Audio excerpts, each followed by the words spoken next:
Welcome to an episode of Hot Topics in Cosmetic Medicine. I'm Dr. Anthony Youn, and I'm joined, as always, by Dr. Emily Levin, dermatologist. And we'll do a formal introduction of her in a second. But today we're going to talk about some pretty interesting topics. We'll be talking about glass skin injections, the cosmetic trends that are treatments that are trending now. We'll talk about Kris Jenner playing a dangerous game with her hands. And we'll talk all about ways that you can make your pores look smaller. Yes, you can make your pores look smaller. We'll get into all of that here on the podcast today. Okay, so let me once again introduce Dr. Emily Levin. Thank you once again for joining me. I'd love to. Love being here. So Dr. Levin is a dermatologist. She has offices here in the Detroit suburbs. I was actually at her office yesterday getting a cyst removed from my back, and it was a large cyst that started out as a dilated pore of Weiner. So can you explain to our audience, what is a dilated pore of Weiner and why did I have one of these on my back?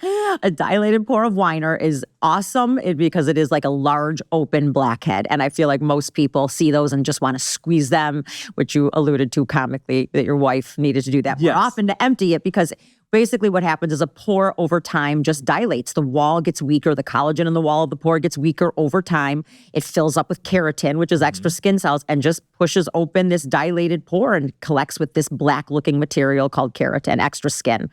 And what can often happen is it can wall itself off sometimes in the case of what happened with you and cause what's called an epidermoid cyst. And then you got a big lump under the skin that's filled with extra skin or all keratin, and only way to get rid of it is to cut it out. Yeah, so basically, I had a big hole in my back. So my wife and my daughter would say, Dad, you got a hole in your back. And every 3 months, it would fill with grummage is how I will describe it. Grummage, that's a scientific term. And so then I would tell them, hey, can you pull this plug out of my back?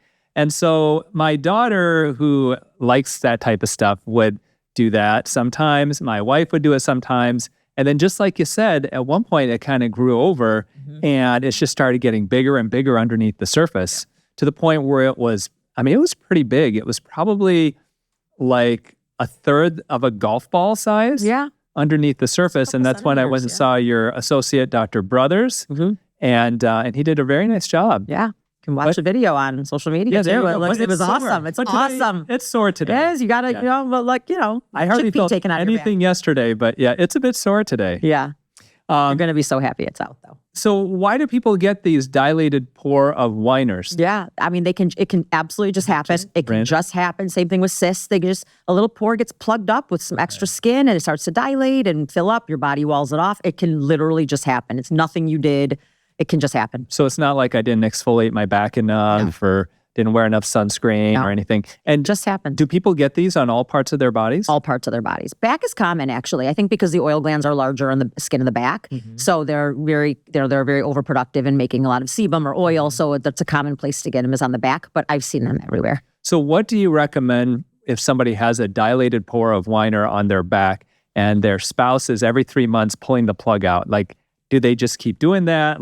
Do you recommend cutting that pore out? What do you do in that situation? So certainly if it's fun for their spouse or for whoever's doing it, go for it. I always tell people, do it after a warm shower when the pore is even a little more dilated and that grungy stuff is softer. And everybody's hands are clean. Make sure everything is clean because they can get infected. That's the negative part. So if you're constantly squeezing them or picking at them and your hands aren't clean or there's bacteria on the skin, they can get infected. And then you got an infection situation on the skin, which can obviously go awry. But for the most part, if it's just that hard little open hole in your back and someone wants to squeeze it out every few months, completely fine, as long as everything is clean and it never gets infected. Okay, and just leave it. Leave it. And if it drives them nuts, we can cut it out. A dermatologist, a plastic surgeon, sometimes the only way to actually get rid of it is to cut it out. Okay. No matter how many times you squeeze it out, it won't fill in. The skin won't fill itself or the pore won't fill back in. Once it's dilated, it stays that way. So the only way to get rid of it is to cut it out. So while we're on the topic of pores, there is an article from Cosmopolitan. Can you make your pores look smaller? 9 tricks dermatologists swear by for smoother skin. This is written by Beth Gillette and Lauren Balsamo. And in their article, they state, one of the very first things I learned as a beauty editor is that you can't shrink your pores. Turns out, though, there are ways to make pores smaller. Well, sort of. The truth is, you can't actually change your pore size, boo, but there are ways to make pores appear smaller. Yay. So what exactly can be done? Dermatologist Sherry Marshbein Arash Akavan and Lindsay Ye all shared their insights with Cosmo. So before we get into the 9 tricks that dermatologists swear by for smoother skin, is it then true that you cannot shrink your pores? 100%. Yep. Your pore size is genetically determined and stays that way your whole life. For the most part, they can dilate as you get a little bit older, but you cannot shrink them. You can make them look smaller, but you cannot actually shrink the pores. So do large pores run in families? They can be genetic. Yeah, absolutely. And the more oily your skin is, the larger your pores often are. And can you truly make a big difference in how those pores look just by we'll talk about these things they're recommending, but can you really impact how large they look, or is it really kind of modest that, are you really kind of more just, okay, you got big pores, it's just the way it's going to be? I mean, it is the way it's going to be, but you can definitely make them look better by cleaning them out and doing tightening the collagen around them, which I know you're going to get to, but I would say that some people do find that it makes them feel a lot better about themselves, especially on the face if they can shrink their pores. A lot of people on their body, on my leg here, and you can see the pores. I'm like, forget about it. Like, you're not going to change it enough but the smaller, subtle pores on the face, and you can make them look quite a bit better. Okay, so the first pore minimizing tip is to double cleanse at night. As a rule, you'll want to wash your face twice a day, since not cleansing your skin properly or consistently can lead to buildup on and worsen the appearance of large pores, says Dr. Ye. In the morning, you can simply wash with a gentle cleanser in lukewarm water, but before bed, a double cleanse is key. During a double cleanse, you'll remove makeup first, usually with an oil-based cleansing balm or oil, followed by your regular gel or cream face wash. So how important or how helpful is double cleansing at night for minimizing pores? I don't do it. I always like to say this dermatologist doesn't do it. I mean, I cleanse my face twice a day. I use like glycolic acid, which is an exfoliating cleanser. Yeah. And breaking all the rules, I even use it to take my makeup off at night. I don't even use a makeup remover. I just use my glycolic acid cleanser. I'm a huge fan of it. I don't double cleanse, and it is exfoliating enough for me. No micellar water, and it takes your makeup off. It takes my makeup off. Interesting. Completely takes my makeup off. It's a glycolic acid cleanser. I keep my eyes shut real tight when I'm taking off even my eye makeup, which is probably breaking rules, or not the right way, but it works for me, and I have never had any irritation, and I feel like my skin is tight and dry, really exfoliated after I use my glycolic acid cleanser. Can you use it too much, though? I mean, if it's got glycolic acid, you're doing it twice a day. That seems like that's pretty aggressive. I know, but it doesn't seem to irritate my skin. Like we've always talked about, everybody's skin is different. Yeah. So yeah, it absolutely can irritate some people to do that twice a day, but for me, it doesn't. You just have to find what works, whether it's a gentle cleanser once a day and a glycolic or a glycolic acid toner, it'll get into that. But some sort of exfoliating products are good. You just have to kind of find that balance with your own skin, the type of skin that you have. One thing that we have in our skincare line is our Youn Beauty Makeup Removing Oil Cleanser as the first step of a double cleanse. And I do think that the oil cleansers for certain people can be really, really helpful for their skin.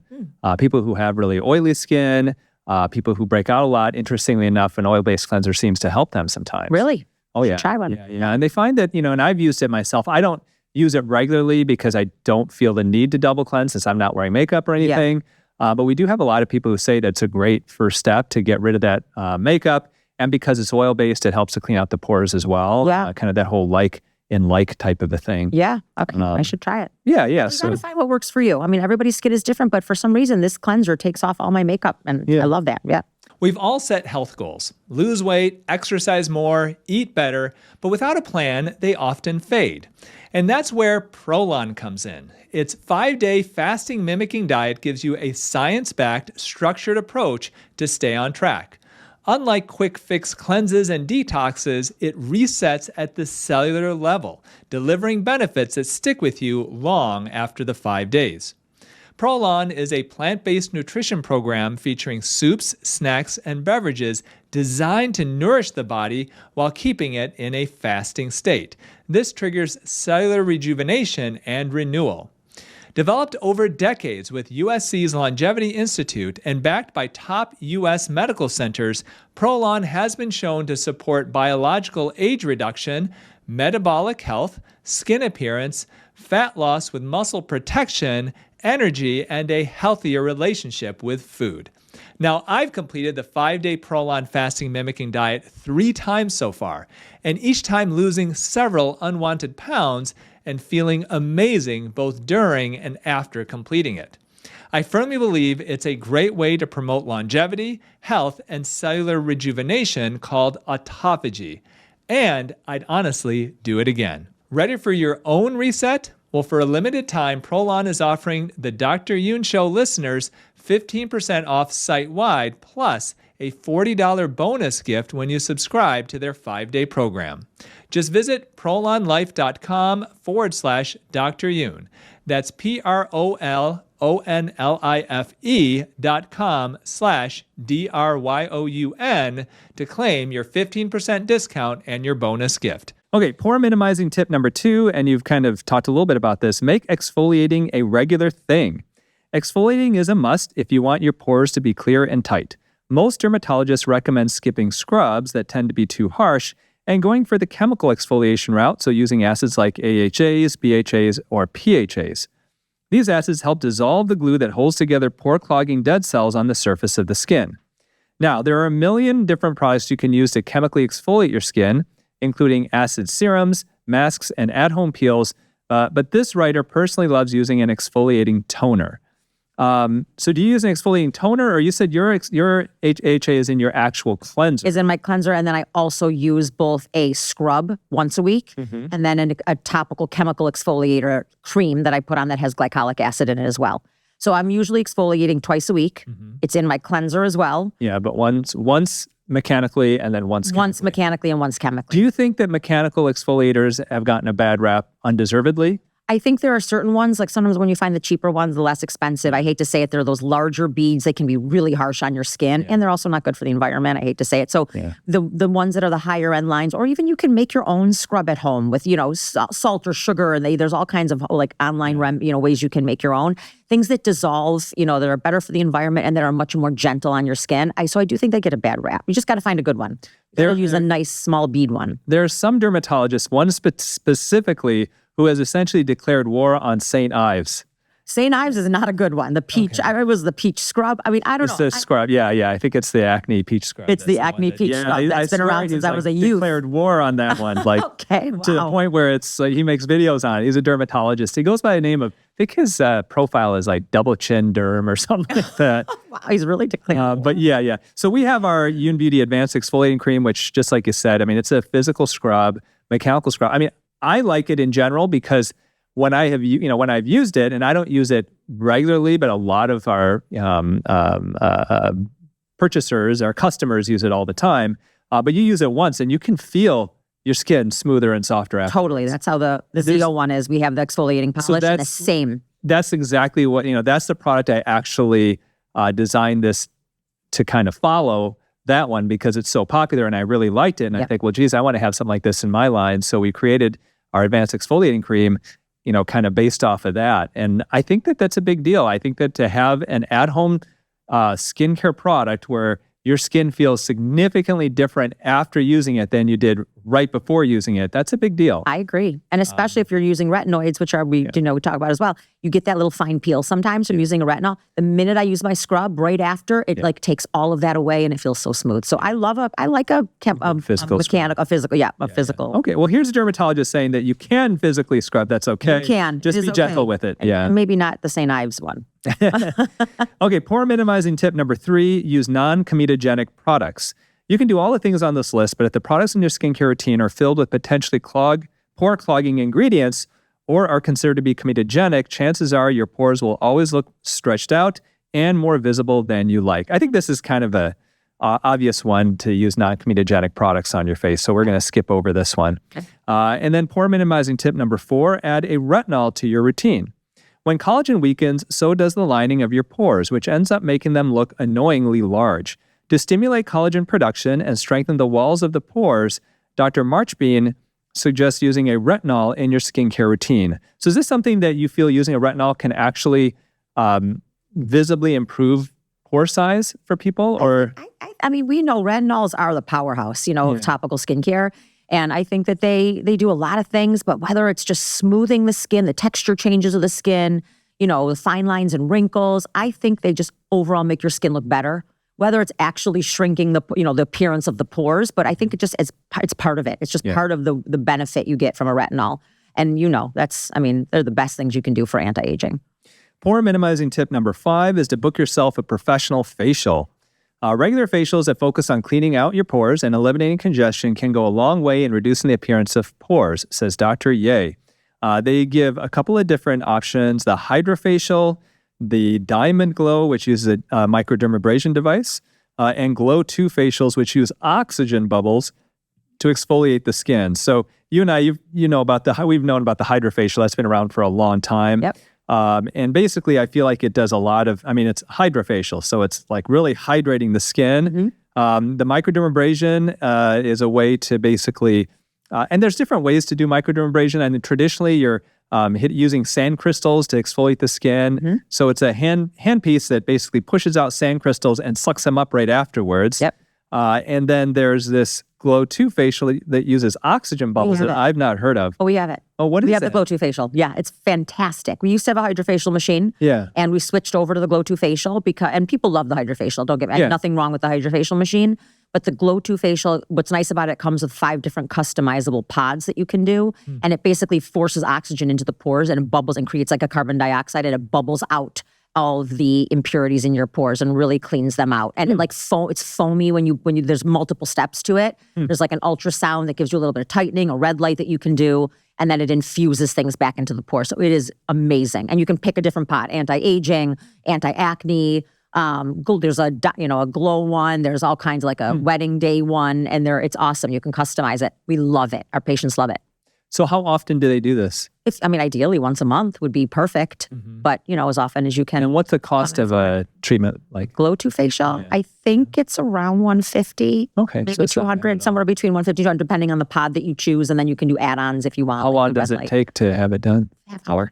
Oh, that sounds nice. It's lovely. I love it. It's equally as good as the Hydrofacial, and some people like it even more. It gets real foamy and bubbly. The oxygen part is cool. Why did you switch out? Our Hydrofacial machine kept breaking. There were different things, and there's a lot of the solutions you have to keep and carry. There's a lot of back bar stuff, and it was getting expensive, and the stuff was expiring, and then the different things were breaking. So the Glow 2 facial is a much easier system to use, and so we tried it, and people love it. So the knock on the Hydrofacial, and I've not heard of the Glow 2 facial before, but the knock on that is that you do it, and then the next day your skin feels the same as it did before you had it done. With Hydrofacial? Yeah. Then people say, oh, it feels great when you walk out the door, but then the next day you don't really feel a whole lot. Yeah. Was that your experience too? And if I'm going to be honest, Tony, I feel that way with a lot of facials in general. Yeah. The Glow 2, facials are great for the day. You glow maybe a few days after if you needed some good exfoliating and some good hydrating for a couple days after. Are they things that last a month? No, I don't think any facials last a month, no matter what you do. Well, I think that's a very honest assessment. They feel great for the day and you glow and they're not a few horribly days expensive. after. I think it'd be different if they're like $600 and then if it's $150, $200, then that's a different story. Agree. Yeah. I love them. Do you think that microdermabrasion is outdated? I do. Okay. I think it is. I think that people can get their own home device, like your home scrub that is probably not quite as deep, but maybe close enough. Yeah. You can do your own home, just like you said, the scrubs, and then getting a nice facial, and then chemical peels. You can do home chemical peels now. I think microdermabrasion is getting a little outdated. Yeah, we don't. Do you? We have them. So we have a crystal-free microdermabrasion system that we use literally once every 2 or 3 months. Does someone request it? Is that why? Like, why would you use it? That's why I think, because we've had it for, I think that was one of the first things I bought in my practice back, over 20 years ago. And at the time, it did use sodium bicarbonate crystals, not the aluminum, I think aluminum oxide or something. And we used that for a long time. And at one point, it just broke. And they said, hey, and we weren't using it that much because it kind of became obsolete after a while. And they said, well, we're going to give you a free one. They said, well, you can buy a new one, but we have all these other ones. We'll give you one for free or something like that, or really cheap. And it was a crystal free where you just kind of rub it on the surface. Yeah. I think it's a one-step thing, the microdermabrasion, whereas now these Hydrofacial and the Glow facial, that's just one step in the whole facial as the exfoliating part. Yeah. So I think that they're becoming absolute. I think my mother-in-law may be the only one that does it now that I think about it. Well, tell her to come try Glow. You need to come try Glow 2 facial because they're great. The oxygen facials are awesome. Oh, look at okay, we'll look into that. Send your mother-in-law. We'll give her. Okay, so how would you compare that to their pore minimizing tip number 6? Consider an in-office chemical peel. In-office chemical peels with exfoliating acids like TCA, glycolic, salicylic, lactic acids, and or retinoids are clutch when it comes to minimizing the appearance of pores and uneven skin texture. Does anybody actually ask you for a chemical peel to actually improve pore size? Not really for pore size, although no, that's not something that they really ask directly for, but mostly for sun damage, pigmentation issues. Yeah, those are the main things. And man, I think they were great. You need a series of them. Or VI peel, you can do one. They mentioned a little bit, the VI peel is a little bit of a deeper peel, depends on if you do a TCA. Some of the deeper peels, you don't need a series, but some, they definitely give you a deep peeling, a deep exfoliation that you can't get at home or with a facial. What do you think about at-home masks? That's our pore minimizing tip number 7. Yeah. Clay and charcoal masks. Charcoal. Yeah. Do you think those are helpful? A little bit. On a scale of 1 to 10? 2. Oh, that's not good. No. Listen, they feel good, and a lot of people like doing the at-home mask, and sometimes just to have a little spa night, I do them myself, but I don't do them as part of my regular routine. Yeah. So their minimizing treatment number 8 is go for laser treatments, and then number 9 is to wear sunscreen. Which I don't know that it impacts pore size that much. It's just kind of keeping your skin looking nice and youthful. But I think just to interject real quick about the laser treatments, Tony, I think that one of the big things I recommend is the microneedling, because radio frequency microneedling or any microneedling is going to tighten that collagen. If you tighten the collagen of your skin around the pores, it's going to make them look smaller. I read a study recently that said that after 6 months, after a series of, I think, 4 microneedling treatments, that it increases collagen and elastin production by 400%. That's incredible. Yeah. And we've talked about this. We see great benefits from our radio frequency microneedling. And one of the best things we see, the benefits, is the appearance that the pores look smaller. Really? Yeah. Patients say that and they love that. So that's one of my first go-tos when I recommend. So you're going after the nose with it? Yeah, you can. I'll put nose anywhere. If you followed me for a while, you know that I'm a big fan of red light therapy. I believe it's a great way to support collagen production in the comfort of your own home. That's why I use and recommend the Bond Charge Red Light Face Mask. It combines beauty and wellness technology to deliver visible skin rejuvenation in as little as 10 minutes a day. The Bond Charge Red Light Face Mask works at a cellular level to energize skin cells and support skin elasticity using scientifically backed wavelengths of red and near infrared light.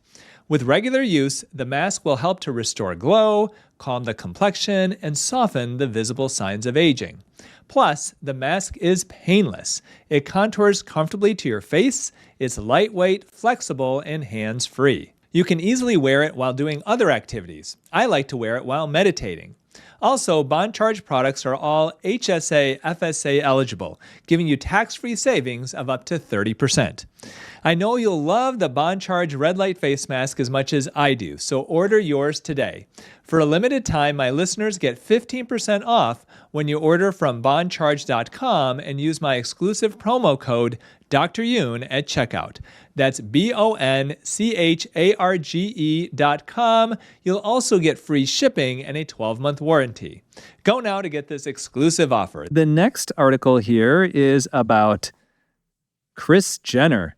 Why doctors say Kris Jenner is playing a dangerous game. And this is from Yahoo, and it's written by Chukwudi Onyewuchi. Kris Jenner's ability to seemingly stop time has long fascinated fans, but doctors now warn that one area of her body may be putting her at serious risk.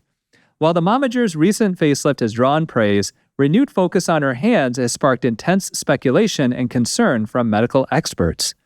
Surgeons caution that trying to cosmetically, quote-unquote, fix aging hands is far more complex than facial work, and for someone of Jenner's age, the consequences could be permanent and life-altering. For months prior to a trip to St. Bart's, Jenner had been spotted wearing gloves, a detail that didn't go unnoticed by fans. When she finally appeared without them, the difference was described as impossible to miss. The reality TV matriarch had smooth, tightly lifted skin on her face, but visibly wrinkled hands below. Those images quickly fueled reports that Jenner may be considering a drastic new cosmetic solution. Dr. John Diaz, a Beverly Hills board-certified plastic surgeon, stressed that the hands are among the most complex parts of the body to operate on. The hand has a lot of very important nerves, tendons, and blood vessels, and any damage can result in severe disability, Diaz said. He explained that hands tend to betray age faster than other body parts due to 2 main factors. There are 2 main changes, Diaz said. First, loss of volume makes tendons and blood vessels more visible. Second, skin changes lead to hyperpigmentation and age spots. Diaz outlined a safer path forward. He suggested adding volume and resurfacing the skin. That can mean using the patient's own fat or injectables to fill spaces between tendons, combined with CO2 laser resurfacing to improve texture and pigmentation.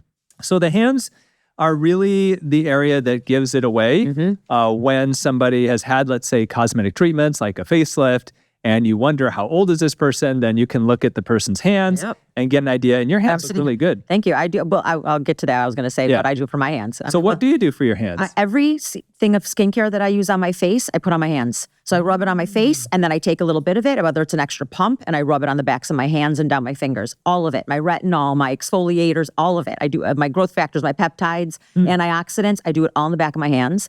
I also do chemical peels on my hands and microneedling. So technically, I mean, people always ask, like, do you have something special for my hands? I'm like, everything you're doing on your face, you could absolutely do on your hands. So where do you stop? Do you do it all the way up to your forearms? I wish I could. I'm going to do my whole body. I mean, who wouldn't want to do their whole body in it? And now they make like retinol body creams, but in theory, if you put it, everywhere, I mean, who knows about absorption, but I usually just do the backs of my hands. I don't really go on my arms because then the products are expensive. And you put the products on the face, you go down to your neck too. All down my neck and even sometimes down into my décolleté. Yeah. So we just released our retinol body cream. Oh, yes. That's it's big, and it's retinol for the whole body. And I'm surprised that there are very few of those on the market. Me too. That I saw a friend of mine who had that. Her skincare line's been discontinued since then.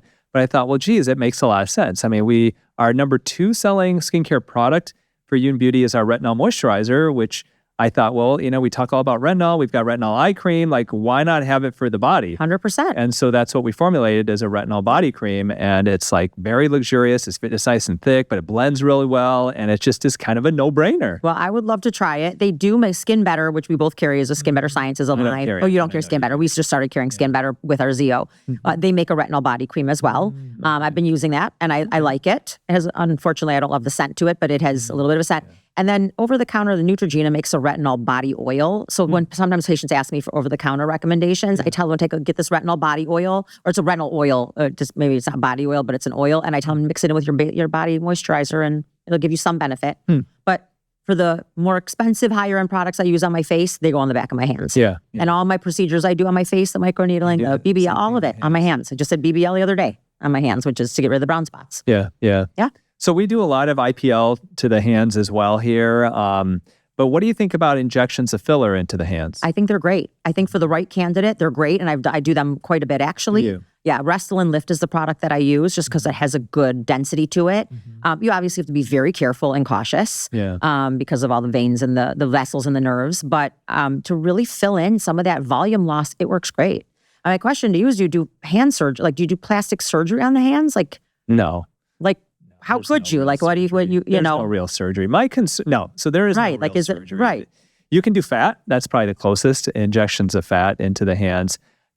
So we, as plastic surgeons, we do a lot of hand surgery training, as far as, tendon repair, Dupuytren's contracture, all the different hand injuries and stuff. It's a big part of our training. So technically, once we finish plastic surgery residency, we could also do hand surgery. It's kind of one of those things. Yeah. Nowadays, we have subspecialized so much that most plastic surgeons who are doing hand surgery have done a fellowship too. Yeah. And the fellowship's usually like a year.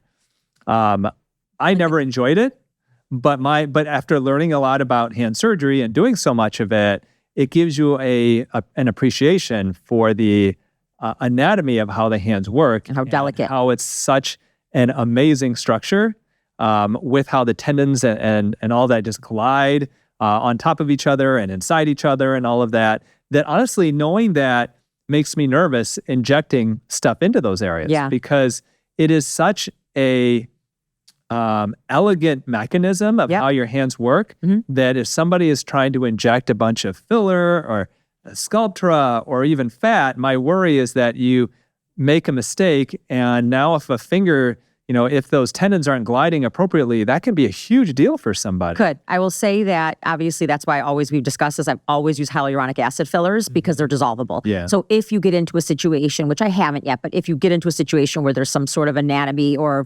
physiological problem, then you can dissolve the filler. Exactly. But I do a lot of Botox for hyperhidrosis injections into the hands as well.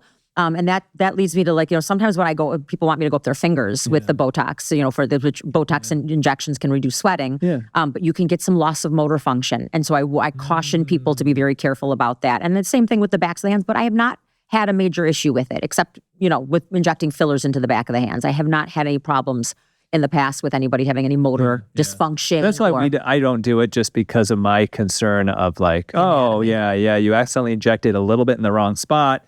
Maybe because you can't see the anatomy that well, and then, here you go. Now, once again, if maybe one of their fingers doesn't quite move as well, then, what do you do? You're in trouble. Yeah, you could try injecting. Yeah. It's a great, technically everything you do for your face, you could do for your hands. Yeah. And I think with, I can't even imagine a plastic surgery you could do to, Not really, tighten there really isn't anything. Yeah. So I think if you're listening today or you're watching this video and you're wondering, okay, so what should I do to help with my hands? I think the first steps are exactly what you're saying, is use those products that you're using on your face, use those on your hands as well. And then if you want to take the next step, then my recommendation of the next step would be IPL or BBL, where you are then targeting the collagen as well as the dark spots in the hands. And for most people, I feel that that's sufficient to really kind of clean things up, to give you a smoother skin. But if you truly need that volume, then I agree. I think fat or a hyaluronic acid filler would be the way to go. Do you use a cannula when you're injecting that? I don't. I just use it. I just do. Like playing with fire. I know. I haven't had a problem since, and I can be cautious in some things, but I as long as I know I'm using a dissolvable filler. But Tony, again, the microneedling. Sorry to keep coming back to it. I know again, it's one of our articles anyway. But the radio frequency microneedling, our pixel laser, we've had people do their hands, and it helps. I have a couple pictures before and afters that people are like, they did their face, like, can I try my hands? And it really tightens their hands. Smooth that out. Yeah, that textural change, a little fine lines and wrinkles. So you should try it if you have a microneedling. So there you can go for IPL, and then you can at the same time actually do the RF microneedling at the same time. Yeah. Works great. A lot of options. Okay, so Kris Jenner, maybe she's going to get some done on her hands, maybe not. Okay, so this last article is from The Star, and it's called Glass Skin Injections, Jawline Botox, the Cosmetic Treatments That Are Trending Now. Not so long ago, dermatologist Dr. Renita Aluwalia's patients would come in asking for plumper lips and cheeks via hyaluronic acid filler injections. But lately, it's the opposite. Now they say, don't give me any filler, make sure I'm natural, says the Toronto-based derm who practices at the Canadian Plastic Surgery Center. It's all about small amounts of different treatments to give people natural, long-lasting results that help preserve collagen, elastin, barrier function, and reduce inflammation, says Aluwalia. They want to look healthy and rested, not overfilled, not frozen, not obviously treated. But how do you achieve that? Here, the pros share the cosmetic treatment trends they're most excited about. So are you seeing this too? Are people saying, hey, I don't want to be as filled, I want to look more natural? Do you see in your practice a distinct change in the last year or so of what people want to look like or what they're asking for? I do not. I've always had people come and say, keep me looking my most natural. But it's not been a bigger uptick in that lately. And people aren't saying, I don't want fillers because I want to look so natural. They say, I want some filler, but I want you to keep it looking very natural. Or some Botox, I do think that there is filler fear going on right now. Always been filler fear. But I feel like it's worse than it has been before. I think that was the MRI study that showed filler in the face many years after the filler was injected. This is hyaluronic acid filler. And then I think that and the fact that some people have filler that lasts longer than we expected it would has created a fear amongst patients of filler that's going to get overdone. And on top of that, there are people then who are taking that information, which is true information, and they are then making outlandish claims about it afterwards. So people, it's all social media. I saw one video where somebody said, if you have filler injected in your forehead, it can migrate down into your neck and into your lower face and all this like ridiculous stuff. So I see that people are more fearful of filler than they have been before. I think because of a lot of this kind of these trends online. I do think that we're probably injecting a little bit less filler now than we did maybe a year and a half ago. But I do think that right now it's kind of like the social media enemy right now, where people are afraid of it. And you know what? You're much more plugged into the social media than I am. But from a practical standpoint, what people have always been fearful of with me with filler is they see the overfilled, the overfilled. So yes, I think that's triggering this new, the longevity, the potential longevity of it is scaring people more. But I always get the comments of, I don't want to look like blank, blank, blank. The people that they see. So always a Real Housewives. Yeah. Real Housewives. Yes, exactly. So, but I have not had a decrease in the amount of filler I've done in the last year, and not because of the fear of these studies that have been coming out. Okay, so let's talk about some of these then new cosmetic treatments that are trending, and some of these are not that new. The first one, Sculptra to fire up your own collagen factory.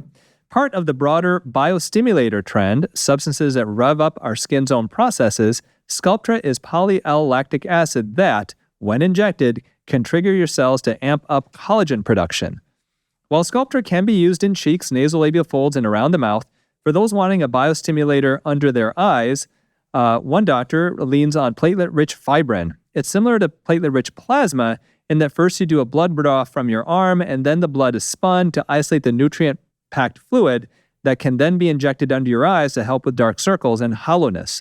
Most need at least 3 treatments, each at about $700. So they talk about 2 things. So these are the ideas, biostimulators. The first is Sculptra. What are your thoughts on Sculptra? I mean, I don't use Sculptra only because, again, it's not dissolvable. I know we've talked about this in the past. The more we talk about it, the more I'm wondering maybe if I should, but because I know there's some good uses for it. But I still get great results with hyaluronic acid that I don't feel the need for Sculptra. I like the idea that it's biostimulating and that it works subtly over time. Yep. But again, other fillers that expand the tissue are also a little bit biostimulating, to stimulate your body's own collagen making mechanisms. So I stick with those. But I know you like Sculptra in some areas. Yeah, we do Sculptra. I like it in the temples and in like the cheek hollows. I'm going to try it. Because I do think that for, my worry, and some people who are real thin in some of these areas, is that the HA fillers can look a bit too, can look a little lumpy. Yeah. If you don't have, if it's a pretty thin area. So I think like for me, it's the cheek hollows and the temples are the 2 areas that we do a good amount of Sculptra. I think it's great for the cheeks as well. But yeah, I'm a fan of Sculptra, but I hate injecting it, honestly, because it clogs the needle all the time. And it drives me freaking crazy. Yeah. And I've been using it for 21 years, and it's always driven me nuts. You just change the needle, or do you use a cannula and you have to change it? No, you got to change the needle. So sometimes I've had some patients where you change it like 3 times in the middle of the procedure. It can be very frustrating. Okay. And they've never figured out a way to completely prevent it. Warming it up actually before you inject it can really help, but still it's not 100%. Okay. Platelet-rich fibrin, and this, I was at a meeting about a year ago where people were talking a lot about this, is injecting under the eyes as a way to help with dark circles and hollowness. 3 treatments, each about $700. What are your thoughts about that? I mean, I've done platelet-rich plasma under the eyes and fillers under the eyes. I think it works great. I actually do. I mean, it's, again, stimulating collagen. I don't think the platelet-rich fibrin or platelet-rich plasma works as well as an actual hyaluronic acid filler. Yeah. The issue with injecting under the eyes is the bruising is such a turnoff for people to get it done. That's the only catch. And what often happens is the bruising, people, it lingers for a long time after. Maybe because it's the dark circles that are there anyway, and those are caused often by blood vessels that are there and veins and congestion in the veins. So it's a tough area under the eyes. It is such a tough area. I struggle sometimes under the eyes. A lower blepharoplasty is one of the best treatments, I think, which is surgery. I mean, I still will do platelet-rich plasma. I don't do platelet-rich fibrin specifically. I don't know how you activate that or do that differently than platelet-rich plasma. So you spin it slower? Is the idea. It spins slower, so you have a little bit less, or because you spin it slower, the idea is that the product is a little bit thicker. It's a different centrifuge. And there's a belief, I think so, and there's a belief that PRF can create some type of volumization, which I don't believe, because it doesn't make sense to me that any naturally occurring substance in your bloodstream will act as a filler for your body. No, it's just stimulating. Makes no sense. It's the expansion of the tissue that's stimulating. Yeah, could it create, because you're kind of injecting high concentration of growth factors, could it overall help with the skin quality?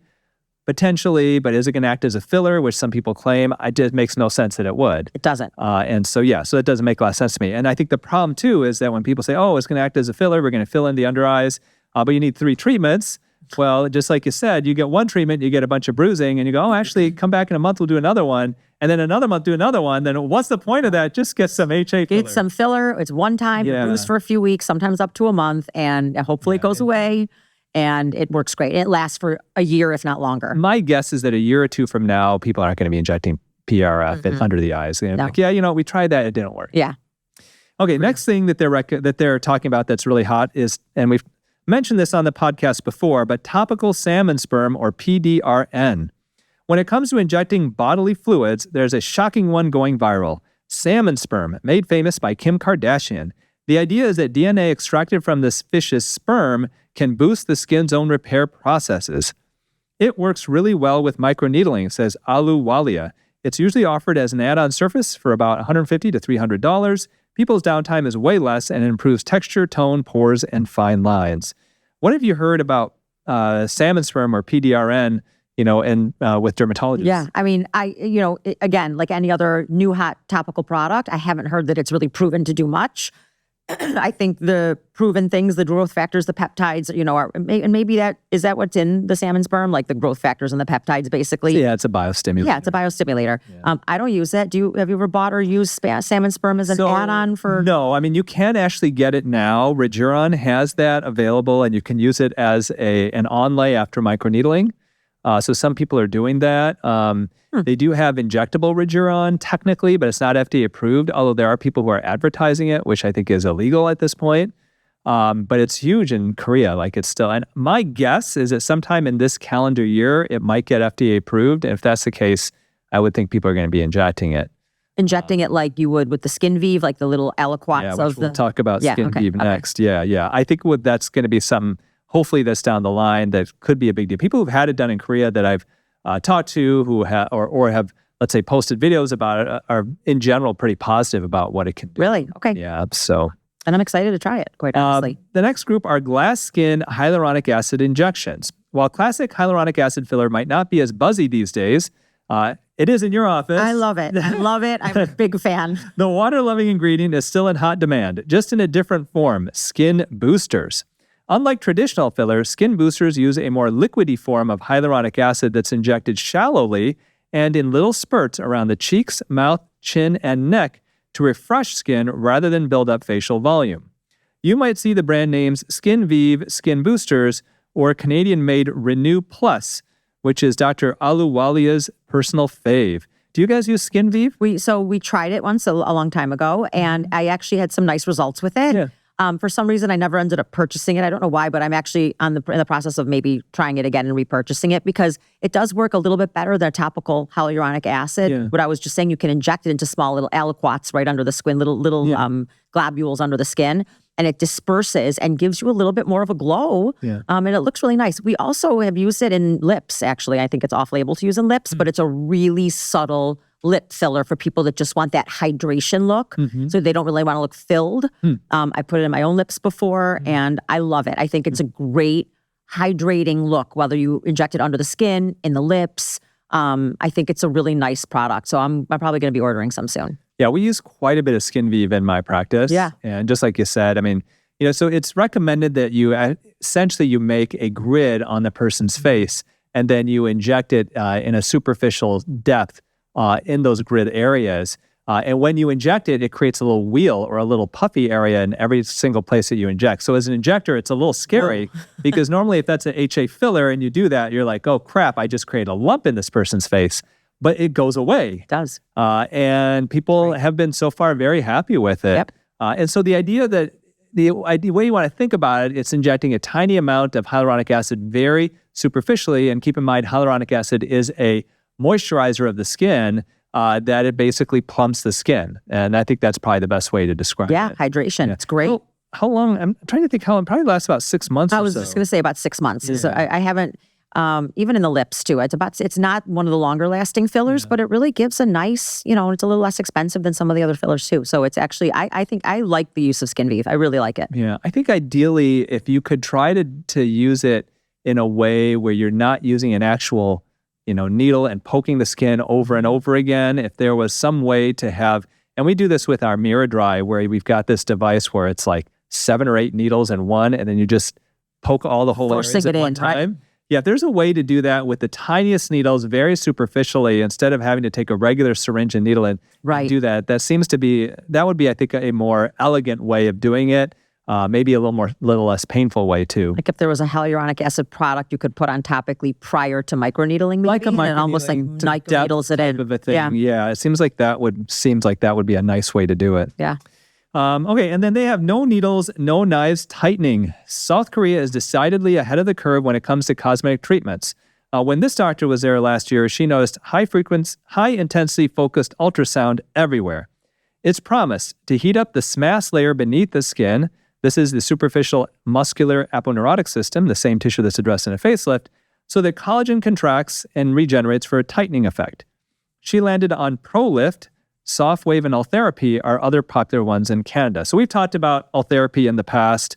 The idea essentially is that we are creating a deep heating of the skin to try to tighten it. I think you and I are of the same opinion that instead of using an ultrasound device, we're kind of more in the radiofrequency ultrasound instead as a way to tighten the skin. We have Ultherapy. Yeah. And I love it. I do think it actually does help. You need, usually 2 or 3 treatments, and it's a slow tightening, but it just hurts. Yeah, it hurts. It's a painful procedure, no matter how you cut it. I know. And we have the Pronox you can put, but it's, the promise of the new device coming out is it hurts a little bit less. I can't see how it would hurt less because you are heating the deeper, you have to deliver that focus ultrasound to the deep tissues. And I can't imagine how it could hurt less, but it's tolerable. But doctors are saying that soft wave, which is also high frequency ultrasound, is less painful than Ultherapy, is what I've heard. Okay. I don't use either of them, but that's what I've heard through the grapevine. And I was talking to a plastic surgeon, about a month ago, and he was really impressed with what he's getting with soft wave. He's using it on the body. He's like, oh yeah, I see tightening in the arms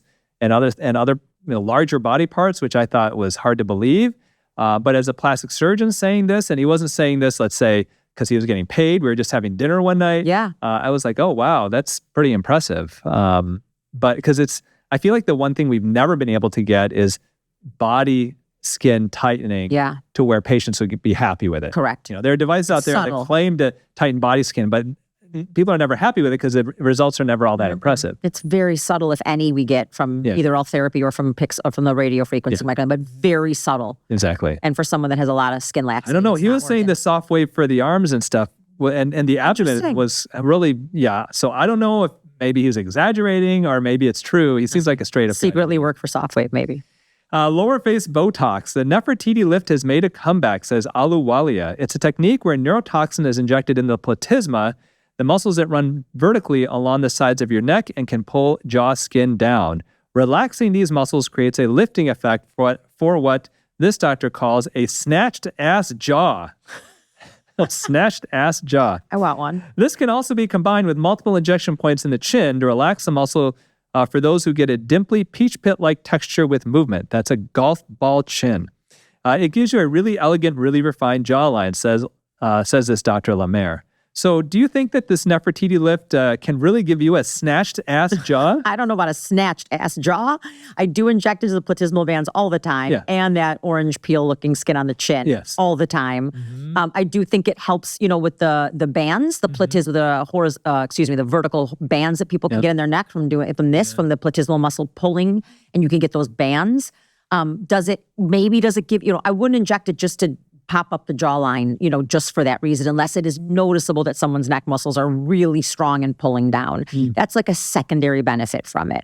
I don't see a snatched ass jaw from it, but it does soften the neck area, give a little bit of a small lift. Yeah. The Nefertiti lift a little. Yeah. The chin works great when you inject for the orange peel and people make this certain, that works great. And it works great for the bands, but to lift the jaw. If people have jowls, it's not lifting the jaw. It's just not doing it. I don't think it's snatch asses. Yeah, it's not snatch ass is not the right term. No, I think that it can create a subtle potential lift in certain patients. Yep. But definitely not a snatched ass jaw. Yeah, and the target is for me is the bands, not when someone says I want this lifted, my first go-to. So what we do in some patients, we'll inject about 3 injections right underneath the jawline laterally on the side here. Yeah. To counteract that muscle kind of pulling down.